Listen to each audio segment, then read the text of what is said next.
you know, every now and then we need a little reminder as to how complex teaching is. And, you know, I think you just kind of give us a little brief overview there of, oh my goodness, it is so, so complex. Thank you so much. Great piece of work.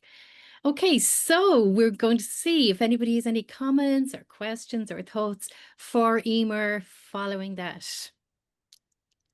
There is one question in the chat there, Maureen. Katrina asked, does Eimear's research still influence her teaching? Hello, yes. So I've actually only been out teaching for 3 years. This is my 3rd year out. So I started it in my 1st year. I had 3rd class. I did it again in my 2nd year at 3rd class, and I have 4th class this year. And yes, it very much does. And I'm trying to do a little bit of research now on giving them mock-up topics that we've done like a good while ago. So in my research, what I did for my action research last year, it was topics we've been doing in the past fortnight.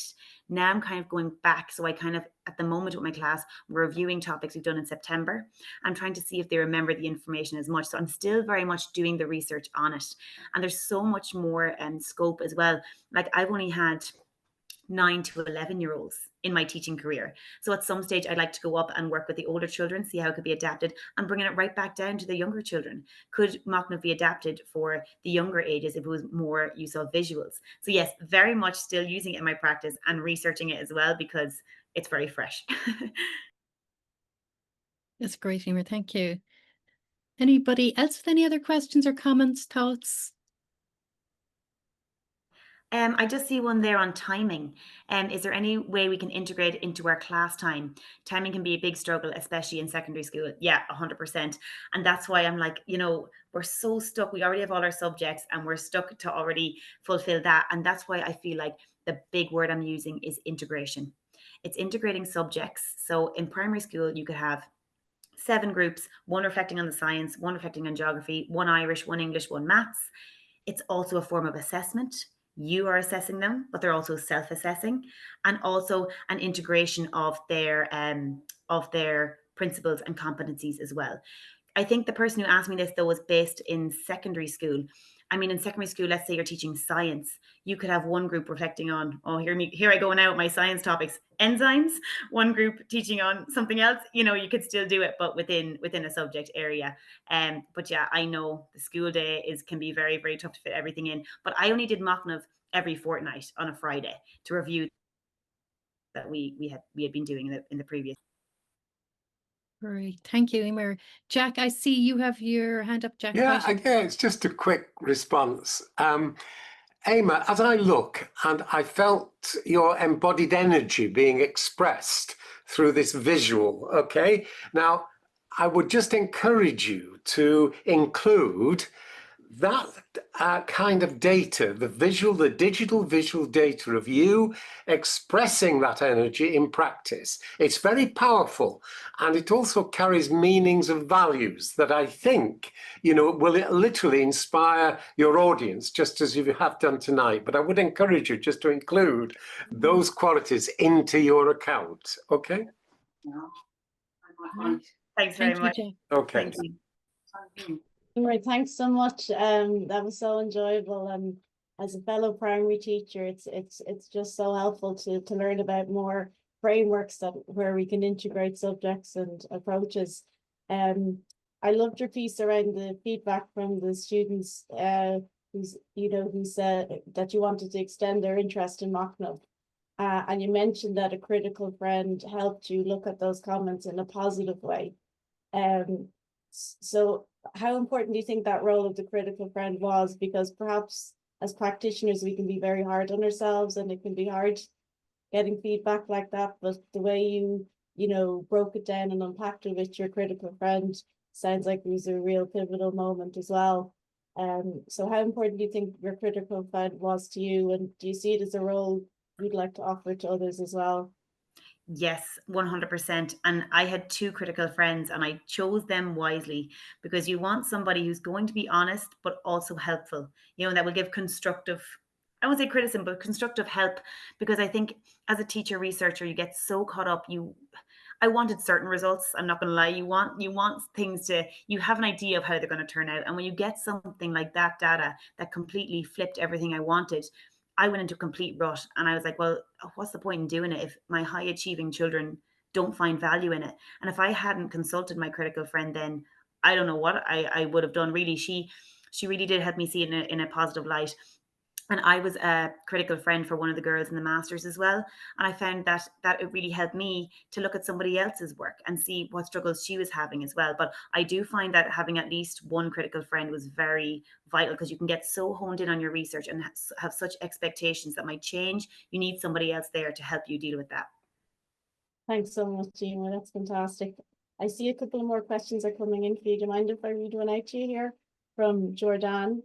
Do you often see students connecting their schoolwork to their personal narratives, experiences while using this reflection process? You might see it yourself there. Sorry, did my mic cut off there? I'm not sure if you got my answer there, Jane. I did indeed, and thank you so much. Okay, Yeah. sorry, I lost connection there for a minute. Not at all. I was just flagging a couple of more questions for you in the chat. There's one there for Dan, asking did you often see students connecting their schoolwork to their personal narratives or experiences while using this mock-up reflection process? So do you mean kind of bringing their outside? I think they mean kind of bringing their outside knowledge to it. Well, 100%. I mean, from the outset, when we sit in that circle and we introduce a new topic, I always said to the children, okay, guys, we're synthesizing. And it was like a little rap, what we know plus new info. So tell me what you know about the famine already before I start teaching you, because there's bound to be a nugget of information within one of the children in your class before you begin, and you want to give them that opportunity to let you know that they know it. Then you can teach them new things. Then you can link it in with other methodologies and fill it in on that flip chart piece of paper. And a big thing I wanted them to know is that they can teach in whatever way they want. It started off that they had to say sentences, but by the end, I had children drawing pictures, and I explained in their picture, like, oh, this is the first form of transport. As you can see, it has this. So very much kind of a UDL sense that you can reflect in whatever way suits you to kind of, and it would probably also benefit the children in your audience as well. I hope that answers the question. Thanks a million, Eimear. That's fantastic. There's a couple of more questions here if you're happy for me to keep. Yeah, I know there's and if the time runs out, I can always answer them in the chat while people are presenting or anything, but I'm happy enough that I think I've answered them okay so far. We keep going. Fantastic. Thank you so much. How did you create your groups? A question from Claudia. Was it based on ability or was it mixed ability in each group? Yeah, I very much did mixed ability. I did mixed ability to start, and because I wanted them to, the higher kind of achieving kids, to help those children who were struggling. I did do one mock-up session, I remember, where I deliberately put the children who were kind of the controlling ones, the leaders, I put them all together. I wanted them to see what it was like to deal with other kind of, leaders. And yes, there was disagreements. And I did not step in, because I thought that's a lifelong skill. Like, you have to deal, like when you go into the workplace, you will have to deal with people who you're gonna have conflict with. And I know I was teaching them the skills and how to deal with that, but it still will come up in life. So no, I stood back and let them at it. But it started off mixed ability, and then it's nice to test out, give them a go at doing it with their friends. They mightn't even like actually presenting and doing that work with their friends. So it would be nice to mix it up and give your group chances to work with everybody, because again, in life they will need that. Absolutely, that's fantastic. And just one more question here from Martin. Are you the one teacher in your school who uses this strategy, or are there more teachers? Are you one of a number?